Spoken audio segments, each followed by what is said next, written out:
আসসালামু আলাইকুম, বিসমিল্লাহির রহমানির রহিম। আজকে খুব ইন্টারেস্টিং এবং একটা গুরুত্বপূর্ণ তথ্য শেয়ার করব।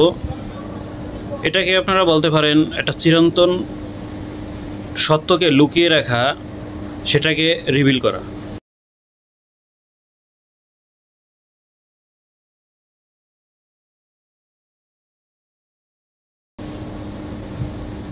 সেটা হচ্ছে ঢাকায় রমনার বটমূলে যেই বর্ষবরণ অনুষ্ঠানটা পালন করা হয়, পহেলা বৈশাখ, বাঙালির ঐতিহ্য।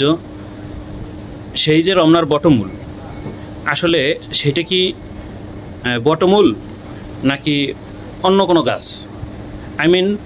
আমরা তো রমনার বটমূল মানে বটবৃক্ষ এটাকে বুঝি, আসলে সেটা বটবৃক্ষ কিনা, এইখানে আমাদের মিস ইনফরমেশন এতদিন দেওয়া হয়েছে, বা আমরা ওইটাকে মেনে নিছি। আসলে সেটা বটমূল বা বট গাছ না, সেটা হচ্ছে অশ্বত্থ গাছ। একটা অশ্বত্থ গাছ, এটা অনেকে অনেক জায়গায় আঞ্চলিক ভাষায় অনেক নামে ডাকে, যেমন আমাদের বরিশালে সেটাকে বলে পাহর গাছ। এখন এই অশ্বত্থ গাছ বা পাহর গাছ, এটাকে আমরা জানি বা জেনে আসছি, আমাদেরকে জানানো হয়েছে বট গাছ। অশ্বত্থ মূলে বলা হয় না, বলা হয় রমনার বটমূলে। যদিও এখন সেরকমভাবে পয়লা বৈশাখ উদযাপন করা হয় না, এখন জীর্ণ শীর্ণ অবস্থা, কিন্তু সত্যটা আসলে প্রকাশ পায়।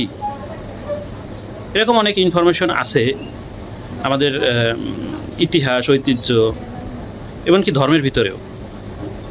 যাই হোক, এই বিষয়টা শেয়ার করতে চাচ্ছিলাম। আসলে সেটা রমনার বটমূল না, ওটা রমনার অশ্বত্থমূল, যেটাকে আমরা বটমূল বলে জেনে আসছি, সেটা আসলে অশ্বত্থ গাছ। Thank you.